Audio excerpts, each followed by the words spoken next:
told Aaron if we start an Employee of the Month Hall of Fame, he's probably going to be the first inductee. So. That's right. Could we have a roll call, please, and make this official? Mr. Keck? Yes. Mr. Smith? Yes. Mr. Ferguson? Yes. Ms. Savage? Yes. Ms. Devine? Yes, motion carries. Congratulations again.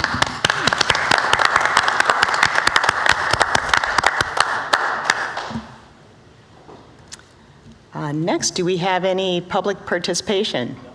Nope, okay. Then we'll move right on to our presentation from Creekview. Let's see, we have Mr. Canale with some of his support people with him.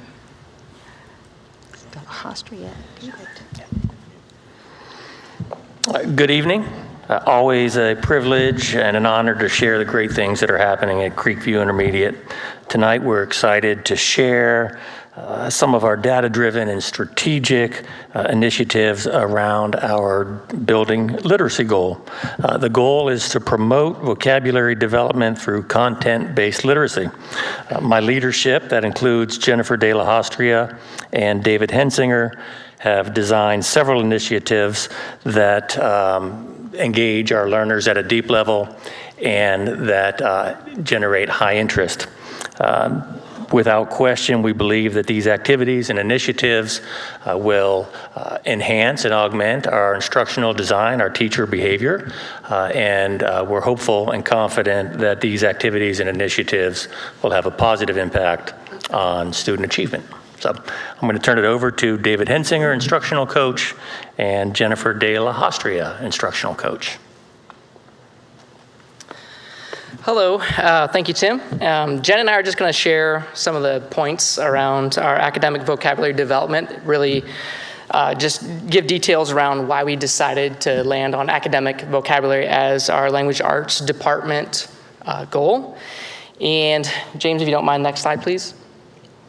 So one of the things that we always do at Creekview is we always take a look at our trend data and we try to identify, what are some of the areas of growth that we could really explore as a building.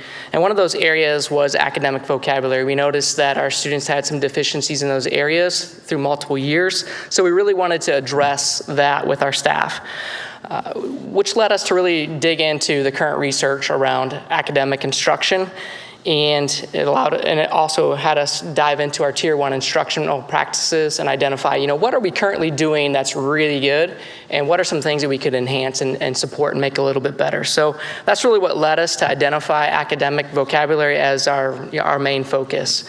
And now I'm going to kind of dive into the 4 areas of our plan that really we've kind of dug into and worked around. Next slide, please. So in this slide, as I shared, there's 4 key areas that we're really looking at. We really wanted to have a clear vision for our staff members as to what we were trying to do, how we're going to do that, what it's going to look like, when we're going to do it, and then provide all the necessary resources for our staff members to be able to accomplish all of those goals and shifts that we wanted to make through professional development growth. We also knew that we didn't just want our ELA department to kind of bear all of the work for this. So we wanted to make it something that spanned across our entire building into all of our academic areas. And that's really what the research supported as well, is in order to get the academic growth that we're seeking and wanting, you have to get a whole building-wide initiative going. So that was one of the key things that in our plan, and I'll talk a little bit more specifically about each of these 4 points here in a second. We also developed enhancements to our instructional practices in unified arts, and also inside of science, social studies, and mathematics. We didn't just want to give those teachers a list of words. We wanted them really to understand the instructional shifts that they could make to make their instruction inside of their core content areas more impactful for students' growth. And we also established a building buzz around the excitement around words and academic words. We really wanted students talking and engaged with words, and we wanted them really talking with teachers about words, and we wanted to have a shared experience around specific words too. So we developed a program that we call WOW, which is Word of the Week, and Jen will talk a little bit more about those here in a second. So I'm going to dig in, next slide please, dig in a little bit on the professional development side specifically. We know once you implement something, you want to have the opportunity to evaluate it and to make adjustments as you move forward. So we wanted to make sure that we had a way to actually evaluate that, which led us to bring in a vocabulary screener into our benchmarking process. What this means is that students will take an academic vocabulary assessment 3 times a year. We use this to really augment and adjust our Tier 1 instruction. It helps teachers get a little bit better inside of their small groups for students. It also helps us monitor our professional development and evaluate if all the changes that we're making this year are impactful for student learning, which is the most important thing. So with our professional development, we really were trying to focus on evaluating that piece of it and ensuring that it's happening the way that we want it to happen. Next slide, please. As I shared before, we really wanted to make sure that it was a building-wide effort. So we developed some resources that could be utilized inside of unified arts, math, and science and social studies. And these universal resources are essentially instructional practices that can be used in all those different content areas, which allows the students to study the words in their specific learning domains that go along with what they're actually doing inside of the classroom, which is going to support their learning even more. And we're hoping that these different shifts and instructional changes have a large impact for our students with their academic growth. And now I want to turn it over to Jen. All right, so David did a lot of the work with our language arts staff and providing that professional development. So we had some really solid vocabulary instruction going on in our English language arts classrooms. And then we wanted to take that foundational knowledge that the kids and the language arts staff had and scale that out towards the building. So we did a couple of different initiatives to do that. One of which was through Unified Arts. I worked with our Unified Arts staff to identify some core vocabulary. With our OTES 2.0 switching over and needing some HQSD assessments, it worked out great to be able to identify some vocabulary and have that be a major focus of what the teachers were going to be structuring some of their instruction around for the year. So students are completing 2 vocabulary assessments throughout the year. One's going to set for the baseline, the other to measure growth. And you'll see that on the right-hand side of this slide is an example of the types of questions that they developed for the Unified Arts assessments, and they mirror a lot of the vocabulary types of questions that they are using on the core assessments in language arts. So we're supporting the work that they're doing in the language arts classrooms as we're going throughout the Unified Arts classroom, and it's really placing a larger focus on vocabulary throughout the building. The thing that we were really excited about is we wanted to make sure that the entire building could feel our excitement and our focus around vocabulary and really having a true culture of vocabulary and have this be a shared experience throughout the building. So we want our students to be more curious about words. We want them to be excited about words. So what we ended up with was creating this WOW kind of challenge, and that stands for Word of the Week. And what we did was they are research-based words. So they are Tier 2 vocabulary words. These are words that are frequently showing up on assessments. So they were not just any words. We were thoughtful in the words that we selected. And then every week, the students are given clues throughout the week on the morning announcements. And then they hop onto Schoology and they fill out a little survey if they think that they've gotten the word. And we have fun prizes and different ways that we celebrate their success as they try to guess the words of the week. So you'll see an example that looks similar to Wordle, since that was kind of all the buzz. And so they will get a different letter each week. By Wednesday, they're getting a sentence that is fill in the blank to help them give more clues for the week. And our kids are just super excited about this. They see Mr. Hensinger in the halls and they're like, okay, I need another clue. So we really have a lot of buy-in. The teachers are often trying to get clues from us also because they are wanting to figure out what the words are. But once the word has been revealed by the end of the week, we then have all of the classrooms post that word somewhere in their classroom, and they're encouraged to use that word in their vocabulary. So our first word was alter. So then the next week, all the classrooms have that word up. We have it in slideshows running throughout the building. And we're going to be trying to encourage our students and our staff to use that word frequently. So it's just been a really exciting way to continue our focus around vocabulary in a fun way. You can see that we've got celebrating the team of students who had got to celebrate with our WOW trophy that will be passed around based upon these responses. So super fun way that we can kind of take the learning that they're doing in language arts and scale it throughout our building. Thank you, David and Jennifer. So just a quick summary. We studied a lot of data at the end of last year. Our leadership team came together to develop and design what we saw as some academic achievement deficits with our students. This very talented team then came up with a plan that included professional development with the objective of designing some high interest activities that will help our students to achieve at a higher level. So that's our commitment to continuous improvement. That's the way our team operates. I'm very fortunate to have talented people like the two standing behind me. So in closing, I want to, on behalf of my staff, thank you for your commitment to our district, our students and our staff, our community. I want to thank you for your leadership as well. And in closing, if you have any questions, we'd be delighted to answer them. Thank you, Mr. Canale. I know I was tempted to ask for a clue myself when I looked through this. And like the one other thing that I was thinking is, I mean, I love the way you approach this, but also that importance of how you included the entire building, you know, that, because I love that cross-curricular, everything's connected in some way, you know, so I just think it just makes a lot of sense to me. And it'll be interesting to see the data as you move through the year. Any questions?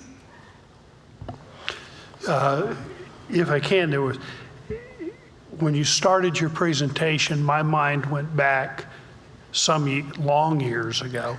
I was asked to help with remediation for some of the earlier state tests. And I found that there were three things that caused kids to miss the question. The first thing was they didn't read the question.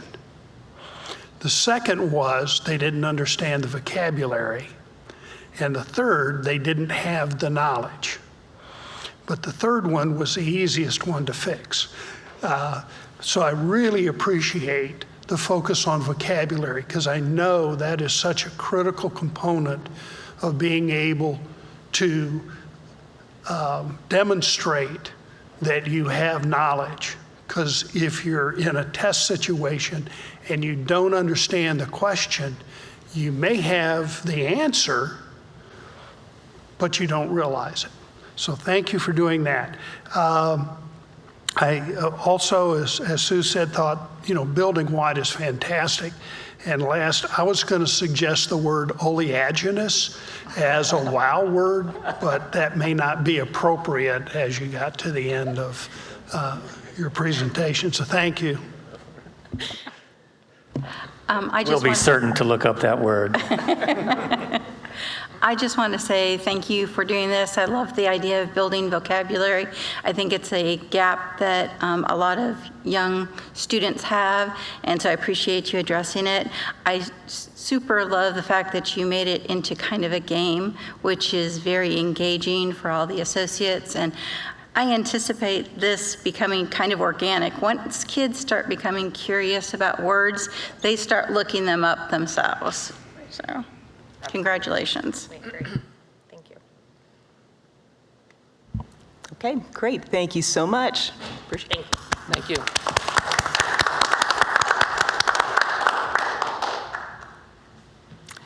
All right, next on our agenda, we have Mr. Cox with our High Point report.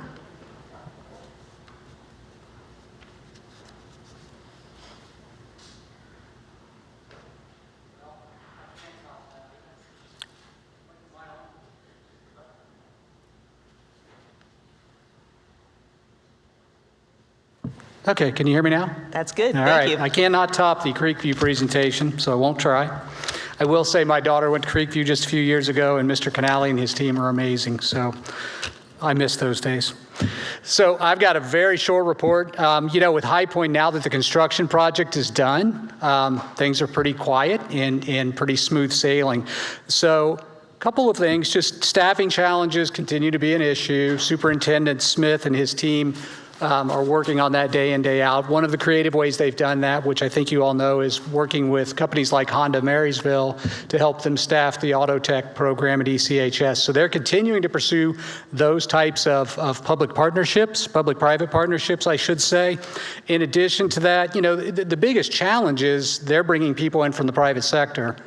And competing with what the private sector is paying today is tough. So they are in the process of doing a redo on their salary and fringe benefits, and they're hoping to be able to present that to the board by March at the latest, and then that would go into effect for next year. So hopefully that'll help relieve some of the issues they're having.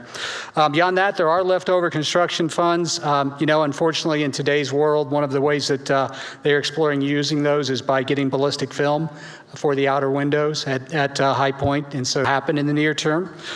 Student applications are actually trending higher for next year, and that's been an ongoing theme at High Point. Right now, they're expecting 12 of 17 programs to be oversubscribed. So what that means is they're changing this year's enrollment to a lottery system for any programs that are past their full. So that's going to have a positive and a negative impact inevitably on some Marysville kids and their families as those programs do become full. So they will use a lottery to fill those open positions. So on the financials, halfway through the year, revenues at expectations. Expenses are below, so life is good fiscally at High Point as well. So that's really all I've got. We've got our board meeting next week, so if there's anything relevant that comes out of that, I'll be sure to report. Any questions? Any questions? Thank you for the report. I do have a question. I know that there's a big push for more students to enter the trades. Does High Point have a strategy? Because I'm a little concerned with the lottery system, kind of if kids want to go to High Point, what's the strategy for the future years to make sure that we can accommodate those students as education? It's a great question, and unfortunately, I don't have a great answer for that tonight, but I will absolutely bring that up at the board meeting next week, because you're right, especially with Marysville growing, right? We're only going to continue to want to send more kids to High Point, and right now, yeah, they've got a capacity issue. So it's a fair question, and I will address it next week, and then I'll report back to you. Thank you so much. I appreciate it. And I just wanted to thank High Point for their partnership, because most of the commercial programs that we have available at Marysville High School are due to the High Point satellite program. Yep. So it is an excellent way of taking the tech school, the students that want to study technical activities but really want to stay in their home school district, they're able to do that. And I think they have satellite programs in all 13 districts that are affiliated with High Point. So yes. Yep. It's an excellent large partnership. Yep. And I know at the high school and at ECHS, they've got some great instructors. And even here at Bunzel. I know, I was just that was one thing that I had picked up in one of those other attachments that you sent to us, the example of Mr. C's welding class partnering with Mr. Christian's auto tech lab to develop a component to help the dynamometer function better. I thought, wow, there's a real world application. You might need to bring Aaron into that classroom too. But, just some great hands-on real life learning going on. And the satellite programs, they may very well be a good answer for some of those capacity issues, but thank you for making the effort to be here tonight with your travels and everything. Appreciate seeing you. And hopefully I'll be here again next month. If I don't have an answer germane to your question before then, I'll bring it with me next month. Okay, great. Thank you so much. Next up, we have the superintendent report. Ms. Allen. Good evening. First, I wanted to start off by saying that January is School Board Recognition Month, and I wanted to thank each of you for your commitment to our district, and I think to public education at large. Our district is fortunate to have each of you sitting here and working on behalf of students and to be a part of our team. You certainly, in my opinion, set the bar high for other school boards when it comes to excellence, and I couldn't be more proud of the work that our governance team does. So again, congratulations. I think you each received a little certificate at the beginning, so just wanted to make sure that you were recognized. Thank you. You're welcome. I have two other updates. First, I wanted to give a enrollment update. Our current enrollment is 5,525. That's an increase of 110 students from this time last year. I also wanted to give a quick construction update. Interior demolition at Edgewood, I believe I told you last meeting, it is 100% complete. There is some exterior demo that's more cosmetic, some windows, things like that. And plumbing has started and some framing is underway. So that building is making nice progress. Really, in comparison, that's the most important building to be making progress at this point. Demolition actually has started at the east location. We don't have full permit access. We hope that some paperwork we turned in today will allow that to happen, but we do have some partial demolition. So the dumpsters are out front if you've been by, and that demolition is underway. Thank you. Okay, thank you. And I will say, I mean, I know that getting the Edgewood building done first is really important, but I also appreciate the upheaval of all of the people that work in the board office, and appreciate them, being in a setting that's maybe not as conducive to their work as it was before. So I know that that's not easy when you're going through transitions like that. Okay, next up we have the treasurer's report. Mr. Johnson. Okay, thank you. So for my presentation, I'm going to give just a discussion about the upcoming levy. And James, do you have the PowerPoint?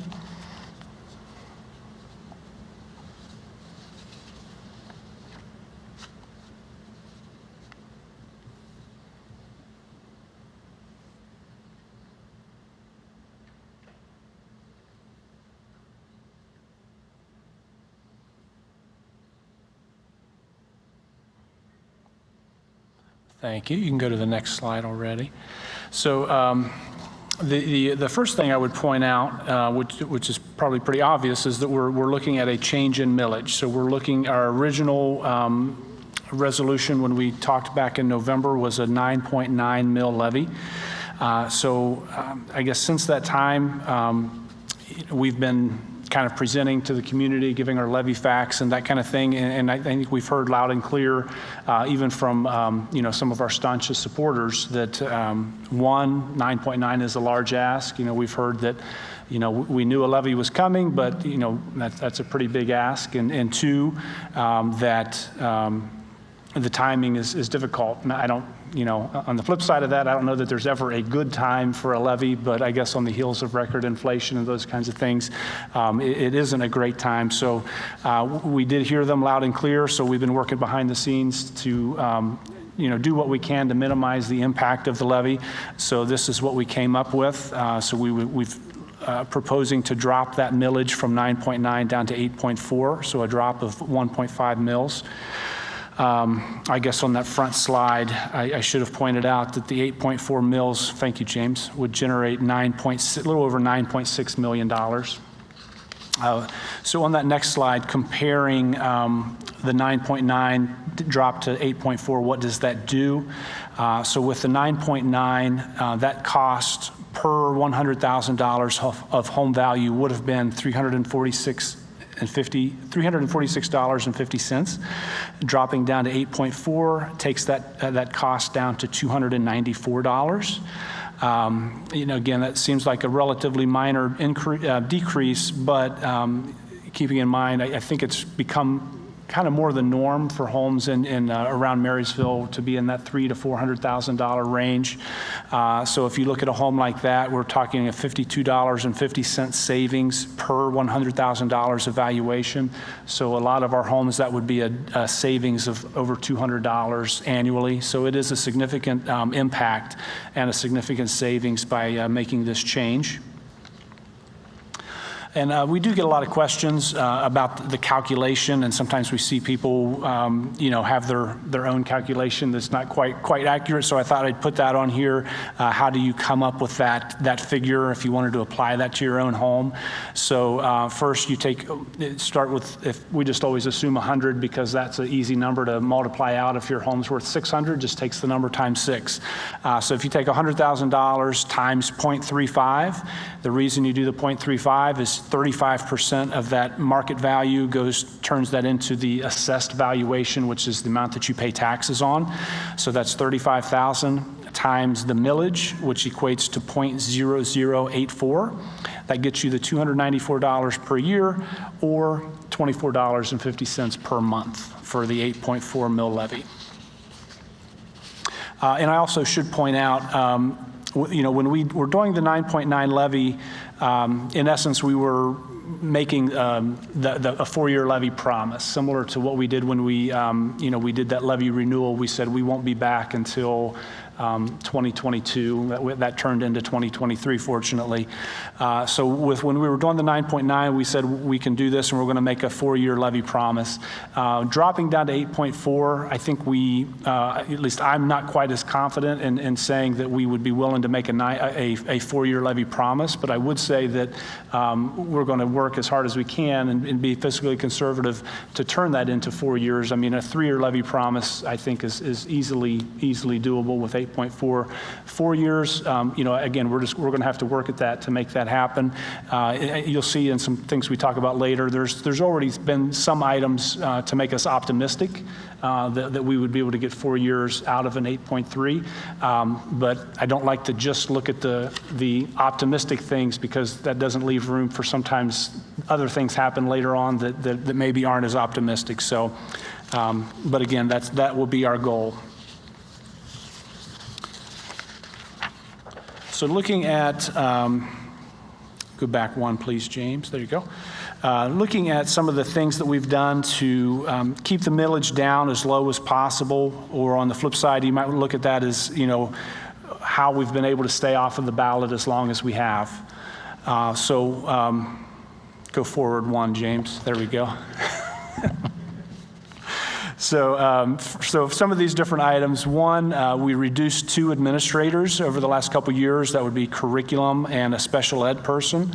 And that's significant because I think whenever it comes around to levy time, you'll sometimes get some of the naysayers saying, they've got all those administrators sitting there not doing anything or whatever. That's just kind of the rhetoric that you might hear.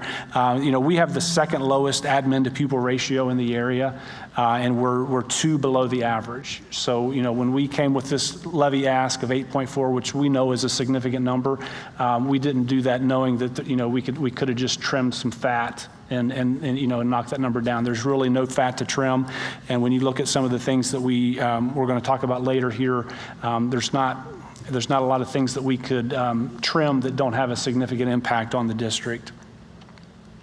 Another savings was we reduced the superintendent secretary, which is not something I think you hear about very often in a school district, so that was a significant change. We reduced a fiscal office staff member, so we currently only have four members of the fiscal office plus myself. We do have on the agenda tonight, you'll see a principal rehire proposal. That would be 3 principals. So when those principals come back, that would be at a lower salary, which is a significant savings to the district. And we're also getting to keep their experience. Something we've talked about in the past is where we would hire new staff through attrition savings. So as we grow, we need to hire new teachers to keep our class size ratio where it should be. And what would happen oftentimes, we would have significant number of retirees. Those retirees at the top of the pay scale, when they retire, we're able to replace them with, if maybe there's 2 retirees, we might be able to hire 3 or 4 new employees at around the same cost. With some changes that STRS made within the last few years, we did have a lot of retirements, people kind of getting out with those changes. So that's kind of put us in a position where we don't have a lot of retirements coming up and on the horizon. So that kind of took that, that playing that card, so to speak, away from us. So at least for the time being, we don't really have a lot of attrition savings that'll help us to hire new teachers.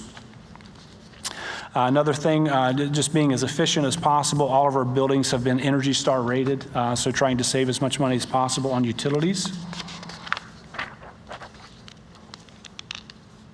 Next slide, James.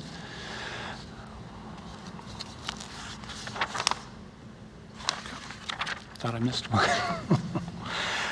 So then also, not just the expenditure side, but on the revenue side, we do try to take advantage of every revenue opportunity that we can. So here's a list of some of the grants that we've had over the last couple of years for the most part. We've received $5.5 million of ESSER money, actually some still to be received, I should say. We've received safety grants of over $500,000 that we've used to make our entrances and our buildings safer, security cameras and those kinds of things. We've received an emergency connectivity fund grant of $497,000. That was directly to put technology and computers into the classroom. FEMA grant of $65,000. We receive E-rate money that is really a significant process that our tech director goes through to apply for that money, and that is a subsidy for our internet costs. Right now, that's around $50,000 that we get around that amount. And then also Mark Gallagher, he puts in a lot of work applying for competitive grants on his side of things, and we've received around $125,000 for mental health and prevention grants.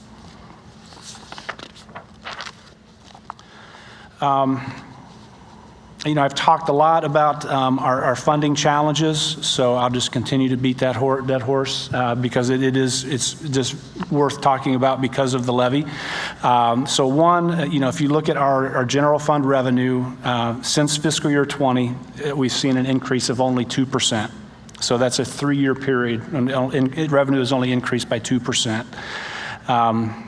Tangible personal property reimbursement, like we've talked about many times, is decreasing by $600,000 per year. That will be completely gone in fiscal year 25, which will equate to a loss of $5.6 million compared to what we were receiving back in fiscal 16.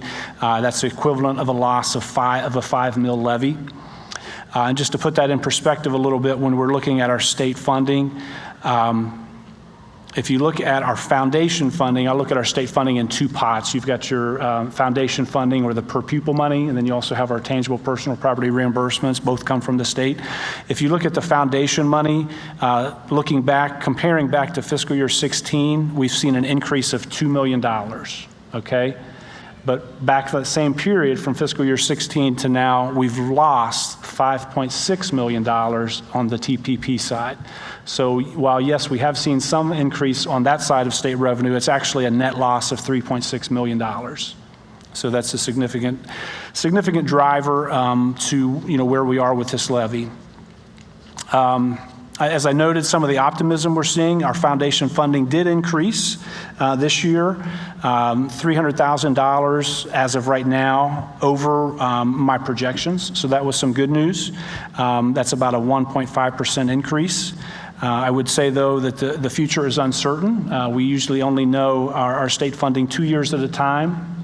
This is the last year of the biennium, so next year we really don't know, what that number will look like. We don't even know if it'll be the same funding formula or not.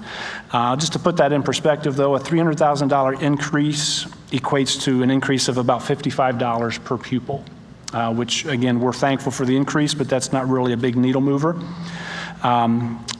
On the flip side, on the expenditure per pupil are 13% lower than average. We're at about $11,700 on the expenditures per pupil. On the foundation side, on the revenue side, we receive about $4,000 per pupil. So we're not even getting half. So obviously the difference is going to be made up on the local side. And I also noted there, 1% increase in the expenditure per pupil is over $100, whereas we received an increase of state funding of only $55.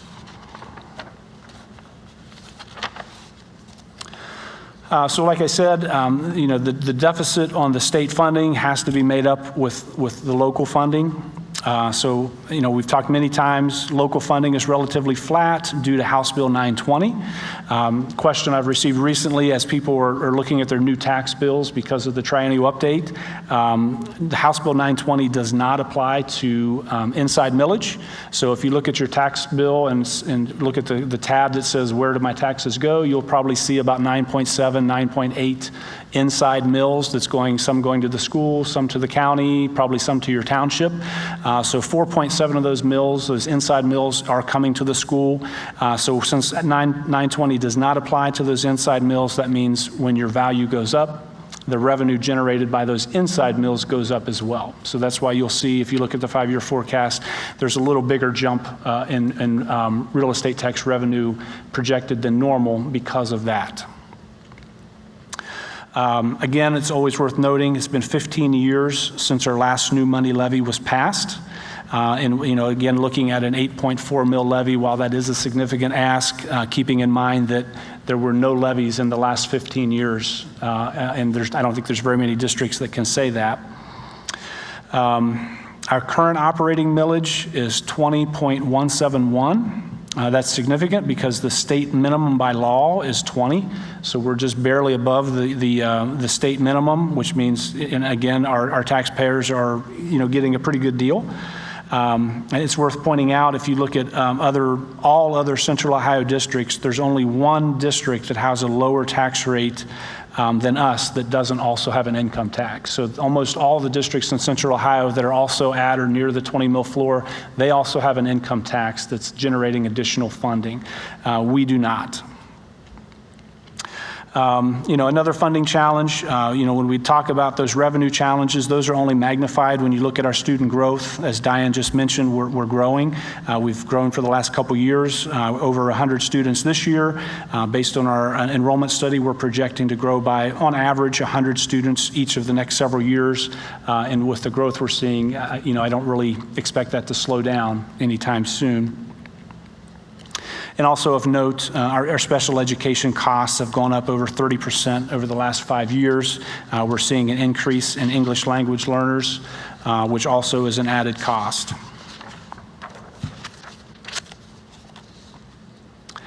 Looking at contingency planning for the levy, if the May levy were to not be passed, just some options we could consider there. What we looked at was we wanted to make cuts without, options that would not have a major, try to minimize the impact on our core learning as much as possible. So we looked at $2 million of reductions. So we're looking at 4 areas. One would be a hiring freeze. That would mean any resignations, whether it be a resignation or a retirement, that would not be replaced. Currently, we're expecting around 10 at the moment, so it's already a significant number that would be. Also, we would not hire new teachers based on student growth. And as I've taught, when we did our 5-year forecast presentation, we currently, again, assuming that 100 students per year, we've assumed we're hiring 4 teachers per year to keep up with that growth. So if this levy were to fail, we would have to cancel those plans and not hire additional staff. So what is the impact of that? Really the main impact is on class size. Class sizes would increase. And I note here that all day, everyday kindergarten and potentially the teaming at Buntsville Middle School, those programs would be at risk because you can only do a hiring freeze to a certain point until, to keep up with growth. So if growth were to, grow quicker at a larger number than what we were expecting, those programs would be a way that we would be able to to reduce those programs or eliminate those programs, we would be able to pull more teachers into classrooms. Second item there is elimination of Tri-Academy. Again, this isn't a cut that we would look at lightly, but the reason that it's on here is because this program does have a higher pupil to staff ratio because of the way the program is run. So there's about 11 to 1, so there would be savings there. Third item would be extracurricular reductions. And I want to be clear, this is not cutting extracurriculars. This would be a reduction. So what we're talking about here would be eliminating school-funded assistant coaches, assistant advisors, assistant directors. Okay, so that doesn't mean that we would still have head coaches, we'd still have a head football coach, we'd still have a band director, but the school would no longer fund those assistants. So whether we would have volunteers take those places or maybe boosters would step up, but that would be significant savings to do that. And finally, would be the elimination of extra and co-curricular school-funded travel, as well as school-funded field trips. Again, not saying that field trips are canceled. It's just saying that they would not be school-funded. So that if an elementary wanted to take a trip to COSI, they would have to find a funding source to make that happen.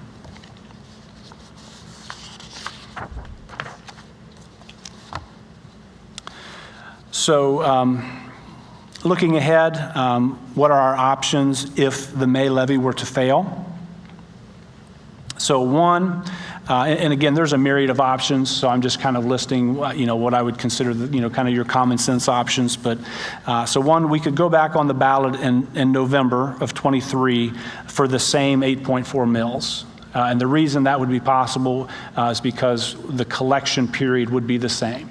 So if we were to fail in May, go back on the ballot for 8.4 mils, if that were to pass, we would be able to restore the reductions that we just talked about. Another option would be if the levy were to fail in May, we could go back on the ballot for a lower millage, but if we went for a lower millage, then we would not be able to replace those reductions.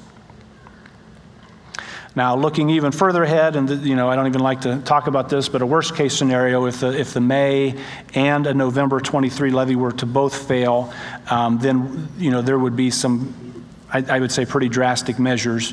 One, because the collection period would be pushed back an entire year, we'd be looking at a much larger millage if we were trying to fix the funding issue with just the revenue side.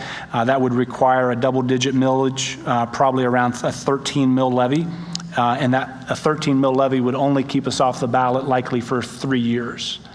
If we were to try to fix the funding issue entirely on the expenditure side, we would need to cut around $6 million to stay off of the ballot for 3 years. That would be the equivalent of around 85 positions, which is the equivalent of about 2 entire elementary school building staff.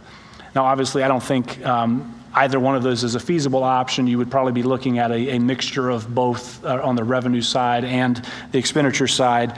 But at the same time, I don't think anybody's going to like the option of, we cut $3 million of staff and try to pass a 10 mil levy. So I don't think that's an option we want to consider.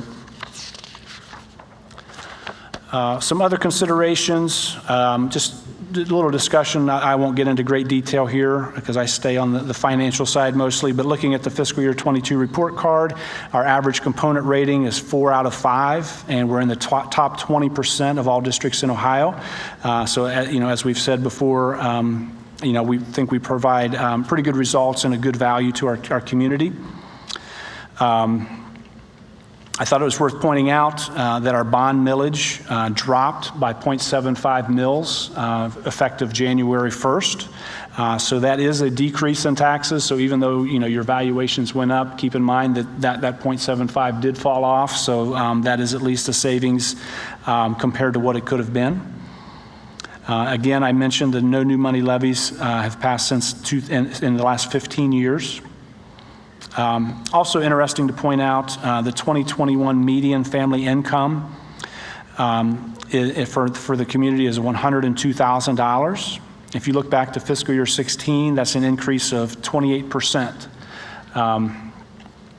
That median family income is one of the factors that goes into the local tax effort calculation, and as I mentioned here, and where I'm going to show a slide later that talks a little more about that, we have the 16th lowest tax effort in the state. And again, I mentioned here that we're right near the 20 mil floor, and our operating taxes are almost as low as they can possibly be. So the next 3 slides are just some data that's pulled off of the CUP report. Anybody can jump on the Ohio Department of Education website and pull up the CUP report to look at these figures or any other number of figures that are on there. I pulled out some of the items that I think are most pertinent. Obviously, one is always going to be the expenditure per pupil. If you look at the red line there, that represents Marysville. The green line is the state average. If you look at the beginning and fiscal year 14, the numbers were pretty much right on the same. So we were right at the state average. Our number was 10,862. The state average was 10,913.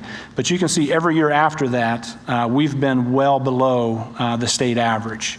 So fast forward to fiscal year 21, as I mentioned before, our expenditure per pupil is $11,698. The state average is now $13,367, so that's a gap of almost $1,700 that we're below the average of the state. Comparing from fiscal year 14 to fiscal year 21, that's an increase of only $836 for Marysville, whereas the state average increased by nearly $2,500. And again, from a percentage standpoint, Marysville schools increased by 7.7% over that time period compared to a state average increase of 22.5%. So I think, I think that speaks to our financial management and our fiscal conservativeness. On the flip side, looking at state revenue per pupil.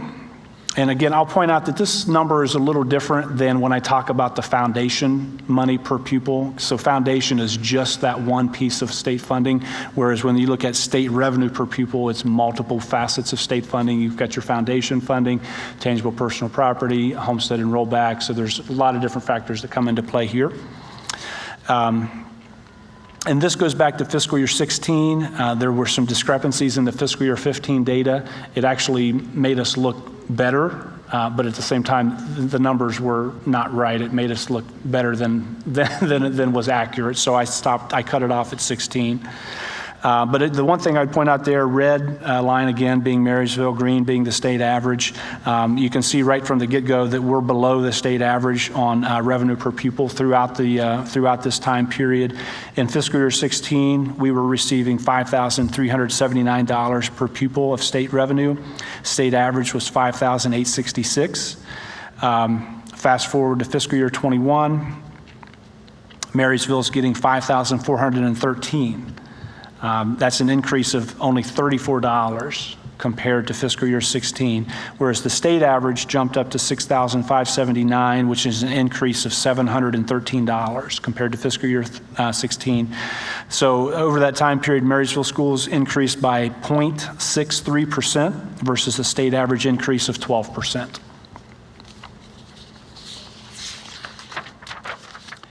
And finally, the last slide, local tax effort. Again, we've talked about this a little bit in the past, but the local tax effort is a calculation that the Ohio Department of Education does where it looks at a school district taxpayer ability to pay, so looking at median income and property tax values, and versus the amount that they are paying for school district taxes only. A factor of 1 is what the state would consider to be, the expected number, or a number that says, you're paying your fair share. Okay, so keep that in mind. When you look back to fiscal year 14, the number for Marysville schools at that time was 0.66, which would have put us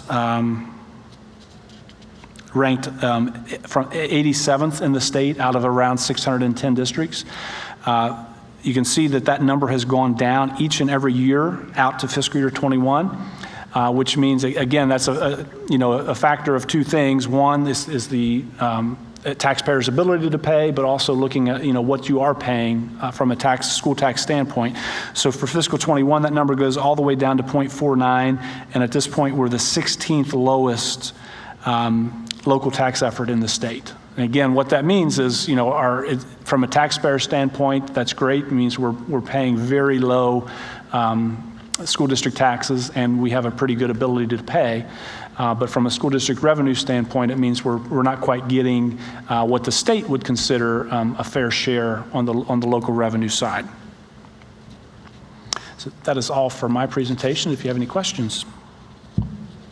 I was just going to make a comment here that I know later on in our agenda, we're going to be voting on a new revised levy resolution and this contingency plan. So I'm thinking right now, clarifying questions, and then we'll do more discussion about our, guess what our thoughts are and stuff on them.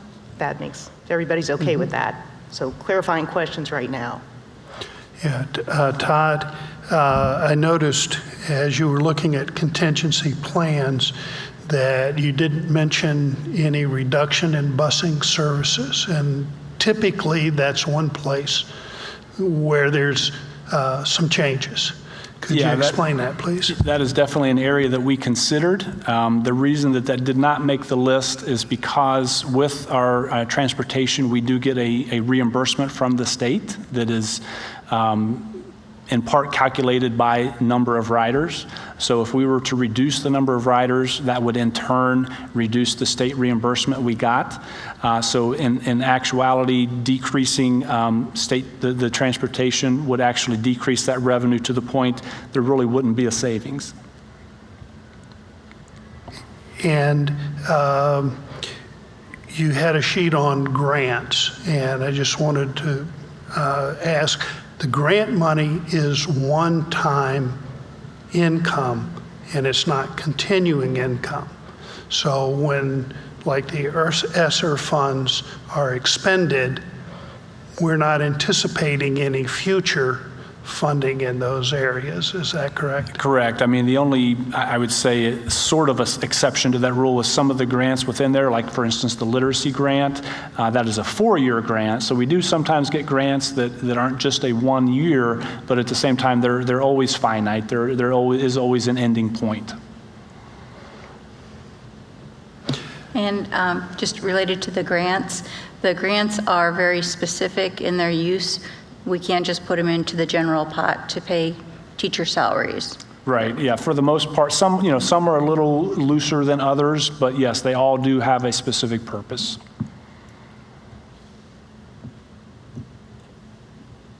Thank you.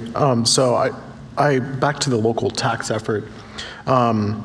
We mentioned it's the 16th lowest in the state, is that correct? Correct. How do comparable school districts rank with local tax effort? In comparable, I guess, producing the quality education that Marysville does, growing, so, not stagnant in their population or their enrollment, and similar to our composition of income and population? Yeah, so I looked at some other districts that, one would be, maybe you might consider comparable or geographically.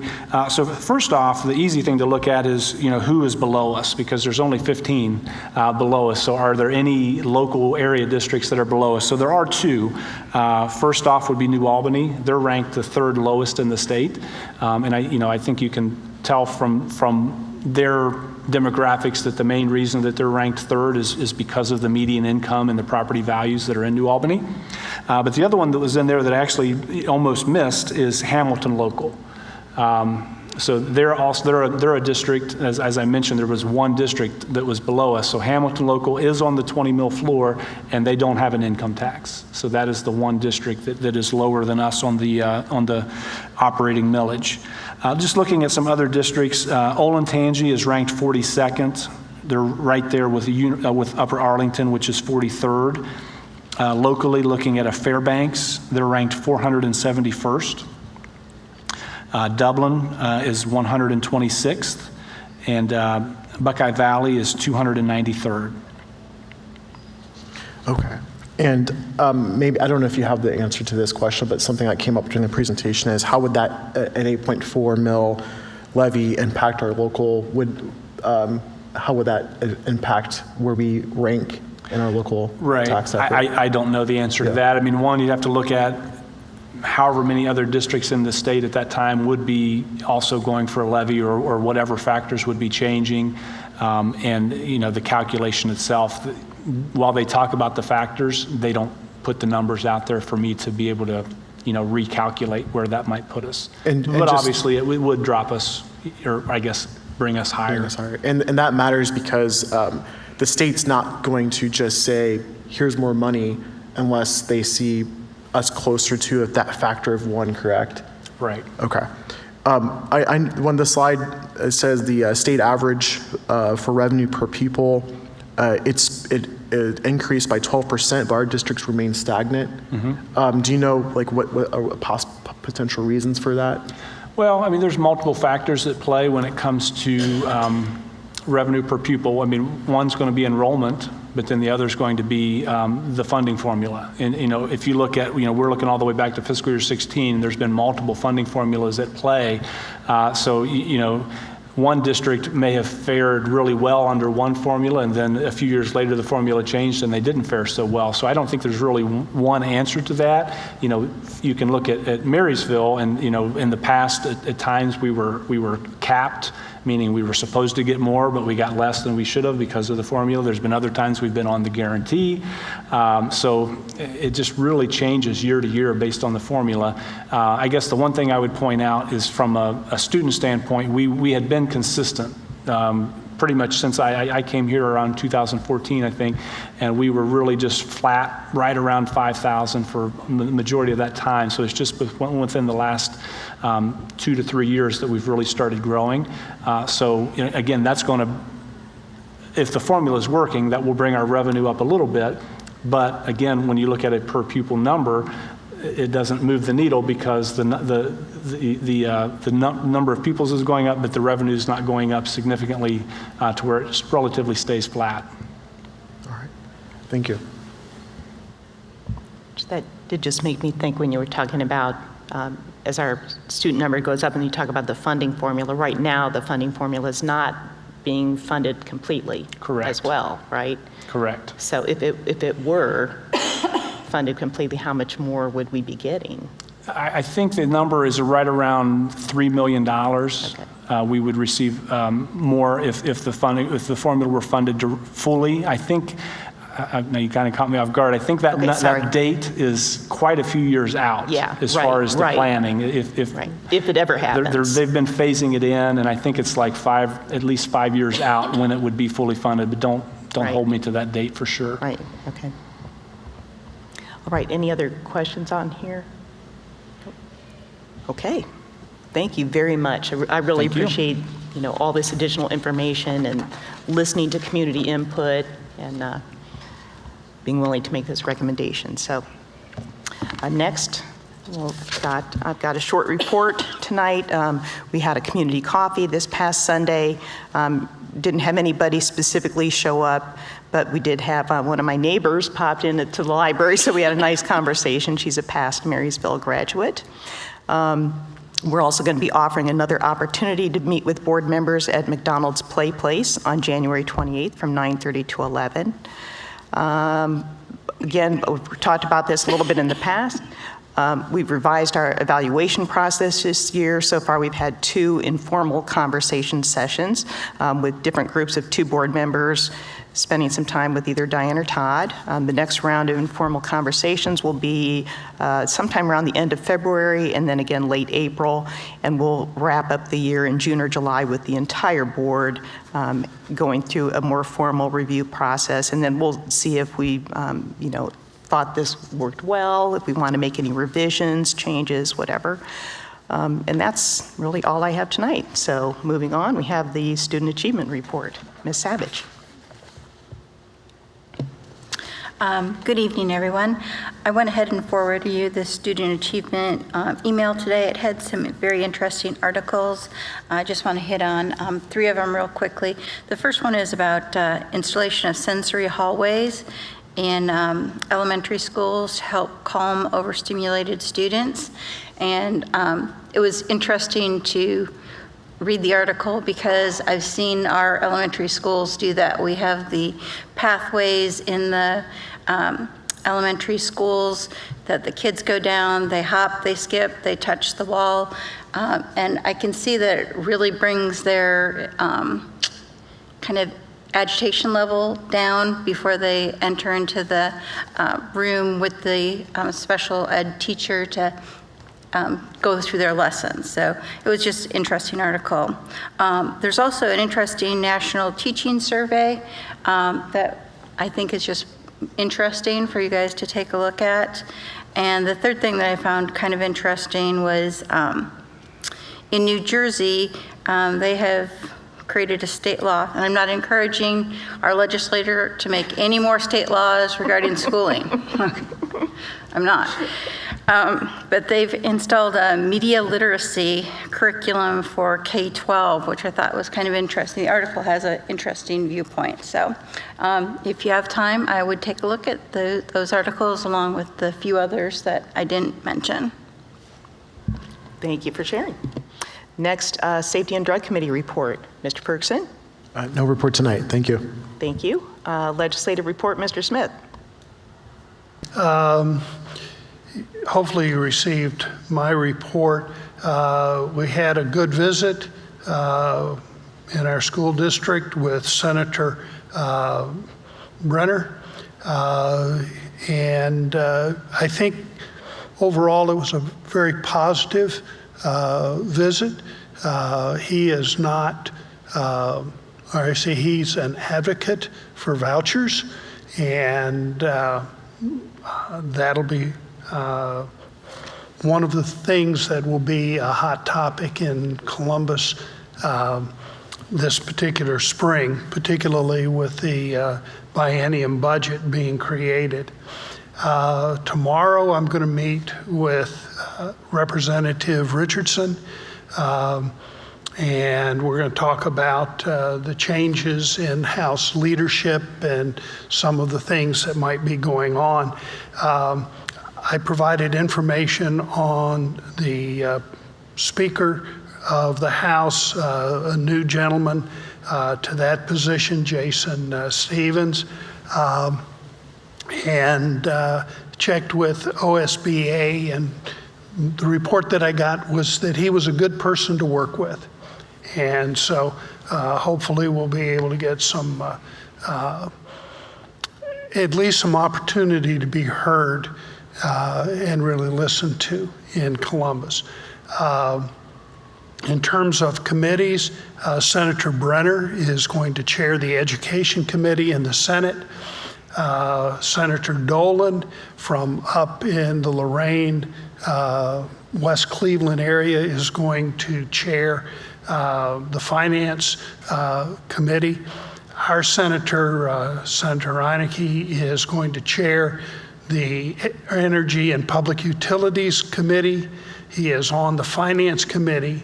He is Vice Chair of the Transportation Committee and is on the Workforce and Higher Education Committee. The one piece of legislation, or three pieces of legislation have been entered by this point, and I outlined those for you. Senate Bill 1 is the thing that OSBA is focused on right now, and that's a bill that was introduced in the last session by Senator Reineke. He has reintroduced it again, and this is the bill that would move most of the authority over public education in Ohio into a department under the governor. OSBA has a number of concerns, one of which is that there is a current practice for how rules and policies and so forth are discussed, and typically that involves gathering information from educators across the state in terms of trying to come up with a final decision or recommendation. And there is concern at OSBA that this new law would not necessarily require it, and that economic or educational decisions could be made in a room in Columbus with very little outside input. So there will certainly be more on that. There was one bill that was signed into law and its impact affects us. As House Bill 458 eliminates the August opportunity to vote on any special issue. We got an email from Jennifer Hogue from OSBA about the biennium budget and some information on that. Todd just mentioned, because I asked him earlier, if the fair funding plan were to be fully funded, our district, as he said, would see an increase toward $3 million a year. And that would make a significant difference for our local taxpayers. And that's my report. Thank you. Thank you, Mr. Smith. Any questions? Okay, then we'll move on to the business section of our meeting, and I would accept a motion to approve minutes from our December 15th regular meeting, our January 9th organizational meeting, January 9th special meeting, January 16th special meeting. So moved. Motion by Ms. Savage. Second. Second by Mr. Keck. Any comments, corrections, revisions noted on those minutes? Nope. Okay, roll call, please. Ms. Savage? Yes. Mr. Keck? Yes. Mr. Ferguson? Yes. Mr. Smith? Yes. Ms. Devine? Yes, motion carries. Next, I would accept a motion to approve the resolution declaring it necessary to levy a tax and requesting the county auditor to certify matters in connection with the proposed tax levy. So moved. Motion by Mr. Keck, Second. second by Mr. Smith. Okay, now comes time for our comments, questions about this new resolution. Sure. Todd, I guess, can you explain, I guess, for the public how we arrived here? And I know we passed a resolution back in November. Some may ask, well, how are you able to amend a previous action? Yeah, so a couple ways to look at that. One would be nothing is official until we approve the resolution to proceed, which is on the docket to do tomorrow. I guess looking back, when we did our November forecast and 5-year forecast, and we had our finance committee meeting, we presented a couple different options at that point. We looked at the potential of a 7.9 mil levy. We looked at the potential of a 9.9 mil levy, and anything in between. At that time, the finance committee recommended that we go with the 9.9, and I get the idea there being, we go with what you need, not, don't try to, skimp by, and then, we'll be, I guess, not being able to provide the services that we want. And to be able to make that firm 4-year levy promise. I guess as we got into, discussions in the community about the levy, we just really got feedback that they just didn't feel like the timing was great. And obviously, when you look at the levy contingency plan that we have in place, there were, there's no easy cuts to make. And looking at the potential results of a failed levy in May, it's hard. Those are things that we do not want to we don't want those to happen. So we tried to say, well, what can we do to make this maybe a little, more appealing to the community? So we found a way to drop it. Again, that drop, that 1.5, that's a drop, a little over $1 million, $1.5 million. It is significant, but at the same time, the tax savings is significant. But at the same time, the number isn't so large that we don't think, we do feel like there's a pretty good chance that we could still get to the 4 years. I was going to ask a follow-up for the public. The question may come up is, you came for 9.9. How did you land on a 8.4? And then what's the, I guess if you could just touch, you kind of answered it, the overall impact of going down to an 8.4 for our knowledge and for the public who's listening? Well, how did we land on 8.4 that's kind of just by running numbers through the 5-year forecast and saying, where could we land that we still think we could hopefully get to that 4-year levy promise. So that's where that 8.4 number came from. As I did mention, we do have some things that have, going our way on the revenue side. Again, I don't like to look too hard at those because, we don't know yet, what insurance might do or, whatever the case would be, what state funding will do, next time around. But, when we run those numbers through, it makes things tighter towards the end. But when you're projecting out 4 years from now, there's always things that are going to change. So, I think we felt like, we could manage that as long as we continue to be fiscally conservative. And then when you ask the overall impact, are you talking about like some of the items that we talked about in the presentation, like impact on taxpayers, or what do you mean there? No, just the overall impact. Based on our previous conversation, is the time, the certainty of how far the levy will get us as providing the same quality education, the same services, the exact same. We're not as confident that will get us through 4 years. It's possible, but the 9.9, there was a lot more certainty, right, is my understanding, and so that's the overall impact is we're going with the 8.4.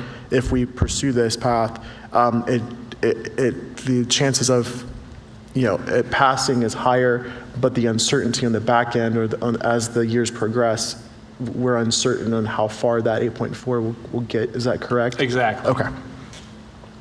That's all. Thank you. I know I know, once when we did approve that in November, and then I guess after we got that recent update from Todd where he was telling us about, the state funding came in and it was 1.5% higher than he anticipated. And so I actually, my background is finance, okay? So I got out the 5-year forecast from back in 2018, the last time that we had a renewal levy on there. And I made my own little spreadsheet so that I would make sure that I was looking at numbers the right way and saying, okay, if we went with this amount for millage, it's going to bring in this much in 2024, half of the year, and then the full years after that. And so I plugged some of those numbers in, and then along with looking at the history of our 5-year forecasts and just the reality of how many things are unknown over that 5-year time frame, but everything I saw was positive when it came to our bottom line. So if we had forecasted we were going to get 50 million in revenue, it was maybe 50,200,000 or 50,500,000. But over 5 years, that cumulative impact was enough that when Todd made this recommendation for 8.4, I'm like, well, that was actually what I wanted to do too. What I was thinking, this makes sense to me, because we don't want, going out and asking for new money is not an easy thing to do. And we don't want to, I don't want to ask for too much, knowing that, if some good things happen, people are going to say, wow, we didn't need to be paying that much in taxes, but you don't want to ask for too little. We don't want to risk any of our programs. So again, kind of balancing that, knowing that there's a lot of unknowns out there, but right now it seems to be trending good, and historically it's trended in that positive direction too. So I guess those were some of the things that I looked at, and also the fact that we are so darn close to that 20 mil floor. That's pretty significant, I think, when you're in a community where valuations are going up. That can be very helpful for us to try and extend that to 4 years. And you guys know I'm a pretty positive person. I wouldn't mind even seeing it go for 5 years. If I think it could, depending on some things that are out there in the future. couple of other things. I mean, I just wanted to remind everybody that, this is one of our biggest jobs as school board members, to be overseeing the finances of the district. And, we've known since 2018 that barring some miraculous change in state funding, we were going to be needing to come out and ask for some additional funding.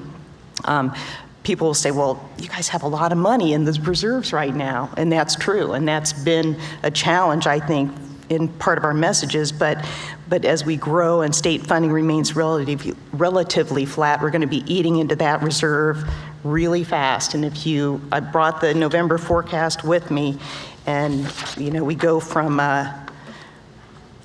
let's see, in 2025, $6.8 million in reserves, and 2 years later, a deficit of $25 million. I mean, that's a pretty big change in a short amount of time, and it reminds me of when you're trying to save for anything. If you've got 10 years to save for college, and you want to save $20,000, you can save $1,000 a year. If you wait until 5 years before, you're going to have to save 4 times as much. And it's kind of the same example with us. We cannot wait until the last minute, or if we do, we're going to have to ask for way too much money. So I think it's also worth noting that, whether we were at 9.9 or 8.4, this levy was to continue our current programs. This levy was not, well, if we went for 9.9, then we'd go hire, 3 new administrators and, a whole bunch more teachers. The 8.4, the 9.9, either one, it is to continue the programs that we have in place, as well as obviously to keep up with the growth in students that we're experiencing. I would like to just say that if you look at the ending cash balance and you say that's a lot of money, to put it in perspective, for fiscal year 23, it's over 60 million. So if you look at 25 million, that's just under 6 months. That's really not a lot of money. So I challenge people to put that perspective. You want to have a good cash balance. That 6 months, anything could come up, and you want to have a good cash reserve. I think that's part of being financially responsible. So I don't want people to look at 25 million in context of 25 million by itself. Our operating budget is significant. I think I'm in support of this. I'm thankful that Diane and Todd kind of looked at and listened to the feedback that us as individual board members were receiving and their office were receiving, and trying to find that balance where we can get support from our community, from our cheerleaders, right, in our community, listening to their feedback, but also saying, we still need to proceed, and being willing to pivot to a lower amount that increases our chance. So I want to thank you guys for your work. I know also there is a hard deadline. So we have February 1st as a hard deadline.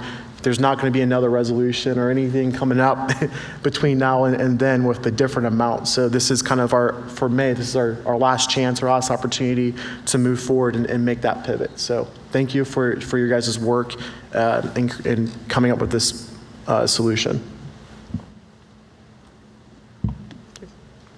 I just want to say thanks to Todd for figuring out a way to get it down to 8.4, because 9.9 was going to be an awful hard sell, and we had gotten quite a bit of pushback from that, and so I know it isn't everything we wanted, but I'd rather be trying to push this. So.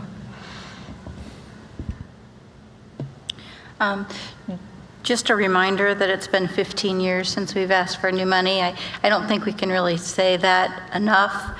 I really appreciate this board meeting together. As you could tell, I think we've had 4 meetings within the last 2 weeks. So we have spent a lot of time going through kind of hundreds of line items of things that we potentially could look at. What's required, what's not required, what's the pros and cons of each of these items, what's the impact. one of the big things that we really focused on, I think, as a board, was that we really want to try and minimize, if we have to make any initial cuts, to try and not impact the staff or students. We value our staff and students. Yeah, a couple of things. I'm going to jump way back. We did a survey about income tax and property tax, and we gathered a lot of information. And in looking at that, it became rather obvious that the income tax was something that people in theory liked, but it wasn't acceptable to the community based on a number of different factors, and that there was a preference in at least a couple of areas, a very strong preference for a property tax. So the type of tax that we're proposing is really, I mean, first thing we got back was nobody wants to pay any tax. That was fine.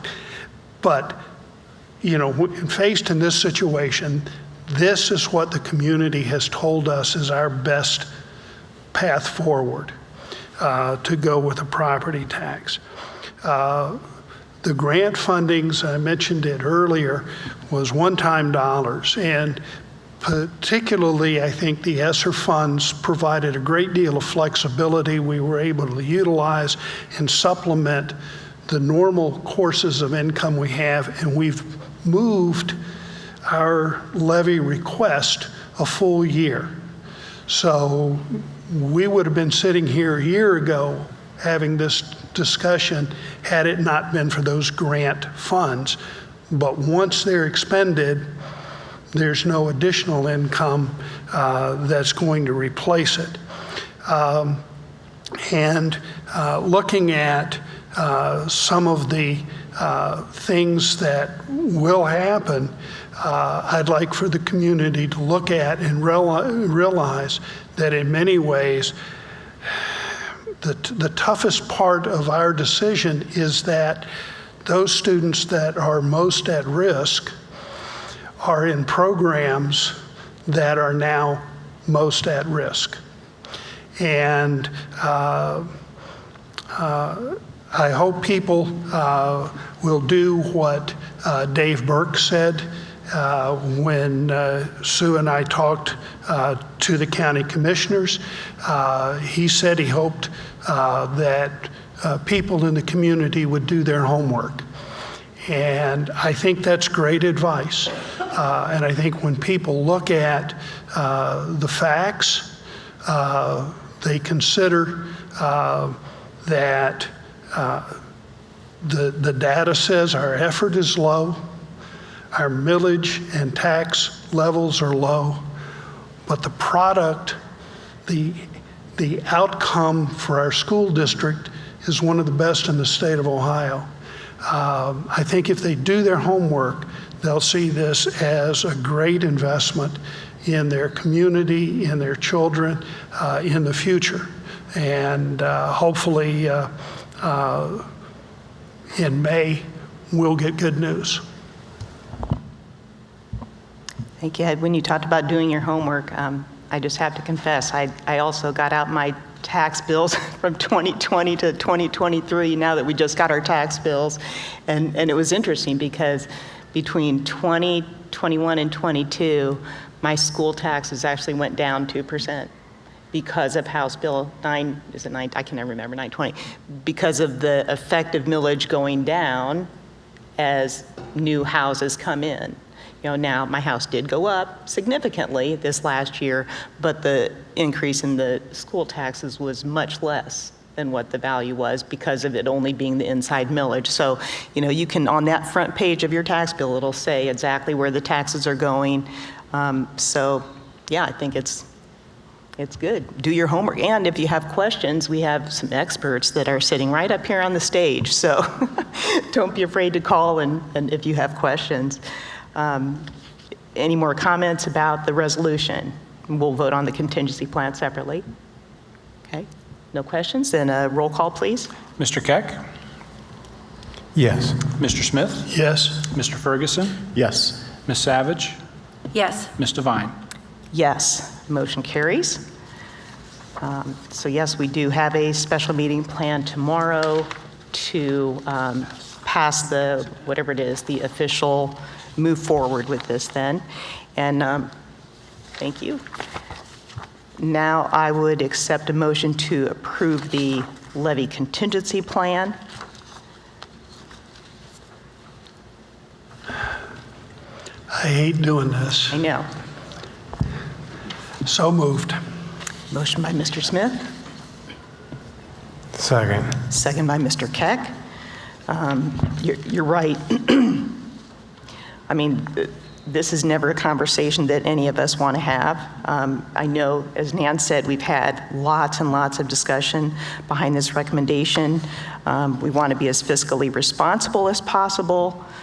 Again, I know we've looked at a lot of different options, and I think I can say with 100% certainty that every single option we looked at was not one that we felt we can do without or want to do without. But as we know, it's our job, and by law, we are required to be able to certify that we have revenues that can cover our expenses. And as we look to the future, we know that that's not going to be possible without some kind of additional revenue coming in. And I think that reminder again is that you know, this levy ask is to maintain our current programming, currently what we offer to students. So I don't think we can say that enough, because I know I had somebody ask me about it, like, what are you going to do? And I was, well, this is just to maintain. But anyways, getting back to this contingency plan, Todd, did you want to talk about this? Well, this is basically almost right off of that contingency slide that I presented, so really not a lot to add. The thing I would say is I would, I guess, propose to amend this, and it's really, I guess it depends on how people look at it. For me, when I said extracurricular, some people said, well, you know, what about co-curricular? So that's just where my financial mind doesn't look at those things. So I think what we meant to say there was extra/co-curricular in line 3. Okay. So I just wanted to make a point of that. 3 and 4. 3 and 4, yes, sorry. Okay, for lines 3 and 4. So that's the reduction of school-funded extracurricular and co-curricular assistant coaches and assistant advisors, and reduction of school-funded extracurricular and co-curricular travel and school-funded field trips.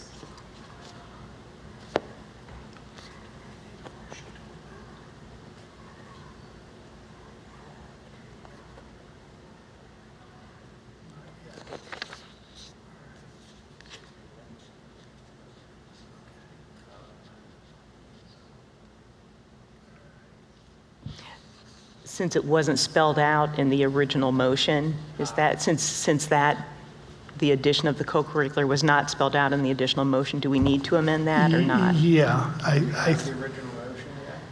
yes. We had we had the motion and the second. And the second. For the contingency plan. Right. So I move to amend this motion by adding the words co-curricular on lines 3 and 4. Okay. And I'll second the motion to amend. Okay, and then we vote on the motion to amend. Okay, we have a roll call on the amended motion. Or any other comments on that? Madam President, Oh, it's the motion Gotcha. to amend. Yes, the motion to amend.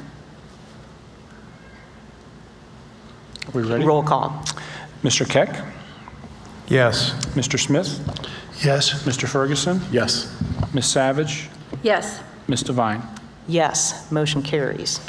So now we are discussing the amended, do we have to vote on the motion as amended? Okay. We are discussing the motion as amended. I'm sure glad we have some people who know parliamentary procedure much better than I do. Okay. Before, I do have a couple Yes. comments. So I want to, I appreciate the conversations that we've had. The contingency plan, it was a $2 million mark. And for anyone who wants to say, well, this is a threat or these are things. I want to assure you that in our conversations, we are looking at not many good options, and our heart was to make sure that every kid in our district could get the best quality education, even with this contingency, and that we can keep every single staff that wants to be here. And I think that was our biggest struggle, because how do you cut? Back in November, Todd said you cannot cut your way out of this. And none of this contingency plan is going to is something we can actually stay. There's no contingency here on this list that we can continue with. We have to keep this, or our quality of education and the outcomes for students are going to be on a decline. We are growing. In the last 2 years, we've added additional 200 students, and so a hiring freeze is not conducive to growth. The elimination of Tri-Academy, the most vulnerable of our students, is not conducive to their likelihood of having a successful life. And extracurricular, while it's only assistant coaches and assistant advisors, those assistant coaches, they matter. And these extracurricular events, you can say the data shows that students need extracurriculars. Well, the data is not some organization, it's my story, how I was as a student and how extracurriculars helped me focus as a student throughout all the things I was going through in my high school years. It's your neighbors, it's your children's, their experiences that these coaches add value to. And so I think this is the best of the worst options. And I don't want anyone to think that we really wrestled over this contingency plan. I want everyone to know we wrestled over this, but it's our duty to present a contingency plan. And you can look at it as cuts, or you can look at it as what does this levy provide, help us continue. And I hope you choose the latter. Thank you. Yeah, this is hard. I hope people understand, hiring freeze doesn't sound difficult. You just don't hire people. But as we've looked at our expenses, in our administrative area, we have reduced by at least 2 the number of administrators we had, and we have central office staff that have not been replaced already.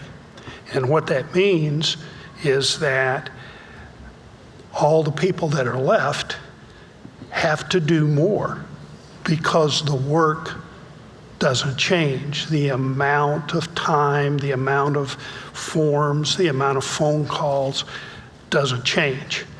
And I know that people sometimes say, well, you don't need as many administrators as you have. But I'd also ask people, when there's a problem in the classroom, who does the teacher turn to for support? And it's administrators. They're the ones that take the child and whatever issue it is and meet with the parents and talk with the parents and deal with the parents.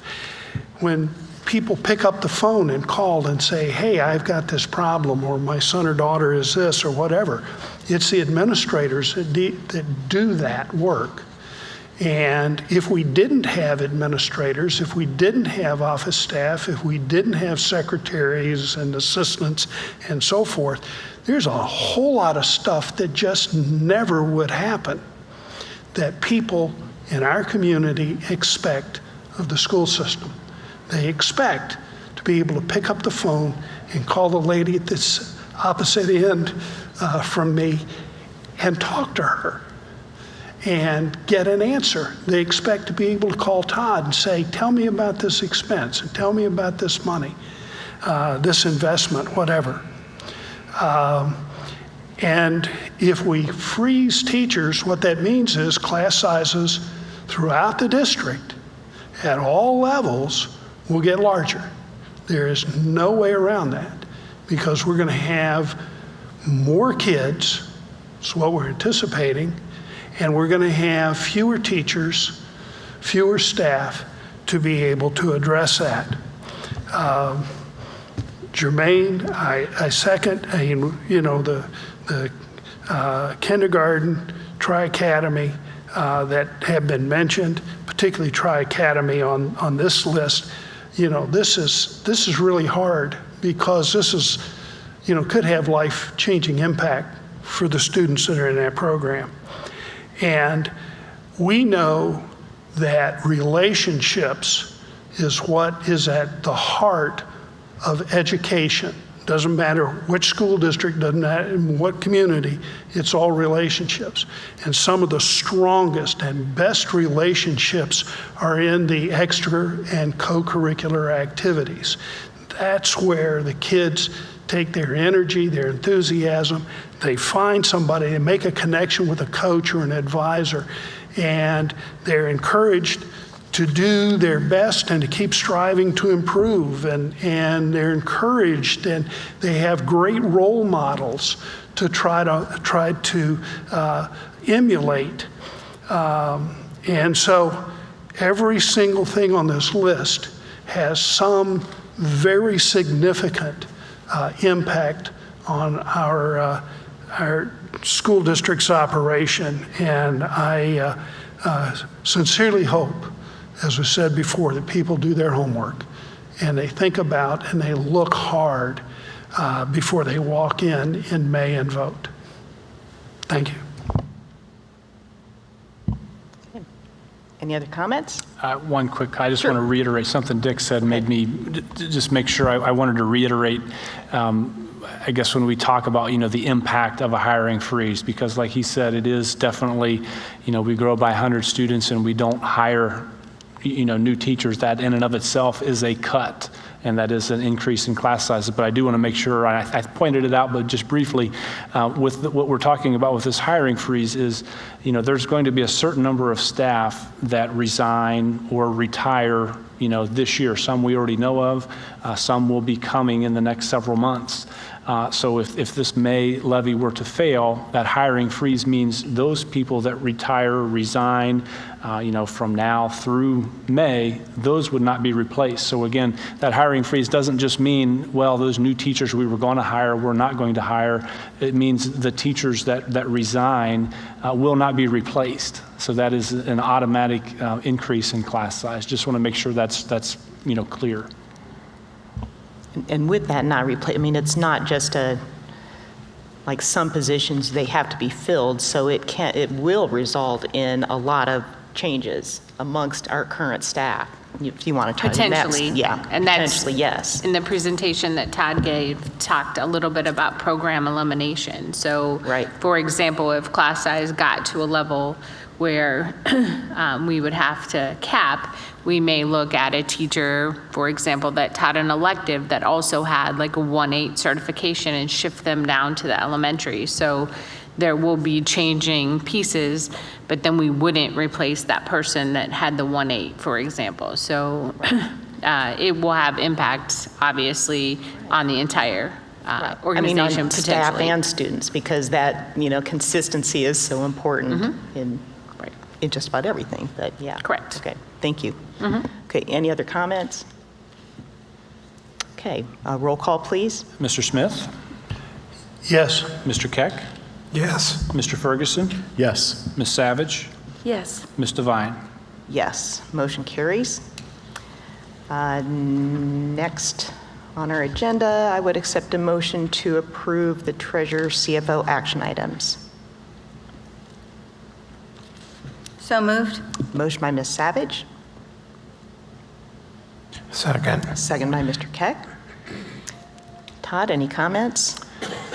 Yeah, a couple things. So I noted, I touched on this a little bit in my earlier presentation. Cash flow is running pretty close to projections, but I did note that state funding looks to be about 1.5% or $300,000 over projections based on, current numbers. Those change throughout the year, but that's where I think we'll probably stay in that range. So that was some good news. At the same time, we're going to see purchase service are going to start running over budget. That's because we've implemented the elementary SROs. So we can't just always look at the, just the positive revenue side. There's also the expenditure side that can change as well. So those will kind of offset each other, but that's good news that money is coming in to help offset those costs. A note with appropriations, the main numbers you see there are increases in grants due to carryover money from fiscal year 22. That gets reallocated and then so that we can use that in the current funding year. Also, I just wanted to point out that we did get our new valuations for calendar year 22 from the county auditor. We did go over the $1 billion mark for the first time, so the valuation for the district is $1.147 billion. That was an increase of 21.2% compared to where we were last year. And again, I noted that our bond millage dropped by 0.75 mils. That's kind of a combination. Obviously, the valuation increase was a big part of that, but then also the refundings that we've done to save taxpayer money has also had an impact on that. So that 0.75 mils, like I said, while we're seeing the valuation increase, that may be a small thing, but it is a significant number. If that were still on there, you would certainly notice. So that was a little bit of good news. Any questions, comment? Nope. Okay, roll call, please. Ms. Savage? Yes. Mr. Keck? Yes. Mr. Ferguson? Yes. Mr. Smith? Yes. Ms. Devine? Yes, motion carries. Next, we are to the hearing for reemployment of retired employees. Diane, did you want to talk about that? Sure. As we're required by law, we need to hold a public hearing for anyone interested in retire, rehire. We have 3 principals, elementary principals. Carol Lentz, who has spent 34 years in Marysville School. She started here in 1989. She was a kindergarten teacher, classroom teacher, and coach. Became a principal in 2012. Karen Wells, 21 years. She started here in 2002 as an assistant principal at Creekview, and then transitioned over over to Northwood in 2015. And Lynette Lewis, who came on staff in 2019, is principal at Niven for 14 years. So at this time, it would be an opportunity for any public comment on their retire, rehire request. Just to clarify, that would save the district money, from what I understand. Yes, the benefit would be to allow them to retire and then bring them back at the savings of, I think it's just shy of $90,000. And so we get That would be same for the, quality and $90,000 less. It's a no-brainer. Yep, high experience, highly qualified, experienced principals who are loved by staff and community. I'd like to, couple of things. When educator retires, they go to their retirement fund and get health insurance outside of the school district, I believe. Is that correct? No, that not for not until they're fully retired. Okay, all right. And but I know that this is a good thing for the district. It was something I was able to do, and I appreciated the school district making that decision. It was beneficial to me, and I think it was very beneficial to the school district. So. I just want to say thank you to Dick. I gave him a call about this because I figured he would know something about it. And so we had a good conversation for my learning And I also just want to thank these principals for their leadership and dedication to our district and for staying with us. I know, I'm glad they want to keep on leading their buildings, so we're really fortunate, so good. Well, so there is our hearing for the retiree hires. No other public comments? Okay. All right. Then next up, I would accept a motion to approve these superintendent items. So moved. Motion by Ms. Savage. Second. Second by Mr. Smith. Diane? And we have a couple things out of the ordinary. I wanted to mention the restructured organizational chart. As we have shifts and resignations and positions we did not fill at central office, we went ahead and reorganized. You'll see dotted lines. There were some questions around dotted lines and solid lines. Solid line represents direct supervision, evaluation responsibility. A dotted line represents indirect supervision, maybe professional development. You'll see that from Chris to the other principals. Chris does not evaluate other principals. However, he does oversee curriculum work and et cetera at the elementary level. You'll also see in the HR item some adjustments to reflect minimum wage increases, and really what we hope to achieve there is just make it reflective of minimum wage as a statement, so that as that changes, we don't have to come back every time for board approval of that. I'd also like to recognize Meg Hall, who has 20 years of service in Marysville schools, is retiring. You have some first read policies, which are all revisions made and required by law. And you also have a list of early graduates from the early college high school who have a transition plan on file that's been coordinated with their counselor and parents. Any questions or comments? Thank you for the explanation on the organizational chart. No problem. It doesn't happen too often, but No. Yeah, I'd just like to comment, it's nice to see that we have young men and women that want to become educators.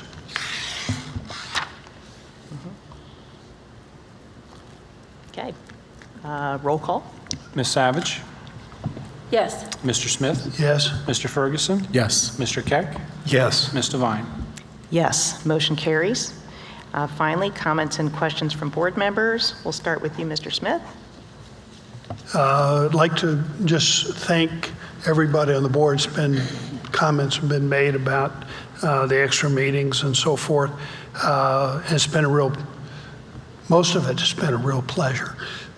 Some of the discussion was not fun, but I'm glad that the weather has held off and our superintendent hasn't had to drive around and identify too many snow days and get all that figured out. So thank you.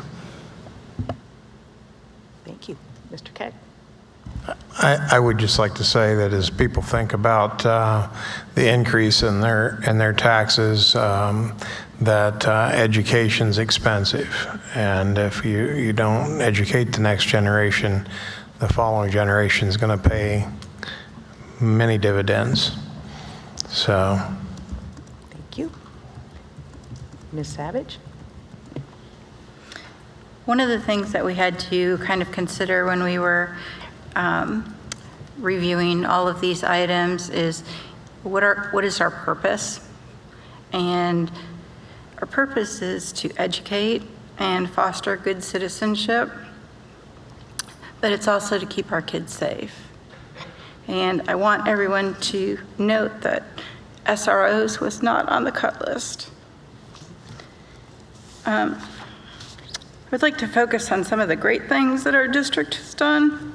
Celebrations that the schools had before Christmas, all the fundraisers that Christmas around the world at 2 of the elementary schools, the fundraisers they did, the sponsoring of Christmases for needy families. Thank you, Nan. Jermaine? I just wanted to, I feel like we just got through our holiday break, and then we did like a test trial for the new year, and now that we're past the MLK Day holiday, we're in full swing. So I wish everyone the best of luck. And it's going to be busy, and for all of our teachers and students. I think people are looking forward to spring break, warmer days. But just want to say thank you for everyone's dedication, and best of luck through this next second half of the year. Thank you. Todd, any comments? I would just reiterate what Diane said at the beginning of the meeting. It is Board Education month, and I think I would like to thank you for the work that each of you have done. It's sometimes a thankless job, especially when you're the ones who gets to ask the community for a tax increase when nobody likes to pay taxes, myself included. But I do think that you should be commended for the work and thoughtfulness that has gone into the decision that we had to make tonight. Thank you. So I'd like to start to say, in tonight, saying that there is no good contingency plan, there's just a contingency plan. But I'd also like to add that I'm proud of our story. I'm proud to be the superintendent of this school district. I'm proud of our students, and I'm proud of our staff. And we have a really great story to tell. And our pride, quite frankly, my grandma used to say, my cup overflows, and I feel that's exactly how I feel about this school district, and I know others do as well. So as we look forward, it's certainly a difficult time for our school district, but I think we have a lot of things to hang our hat on as we move forward into May. Diane, people may think that we planned this, but we didn't, okay? But you kind of set me up perfectly, okay? Because, I was sitting here thinking how much I appreciate this ongoing attention to detail, this ability to come up with some really creative solutions. And even, we really haven't talked a lot about the fact that this is an emergency levy, and there's a specific reason for that, and it's one that will benefit our district financially. But I was just thinking about, reviewing some of the facts since I've been serving on this board, because our tenure aligns pretty evenly here.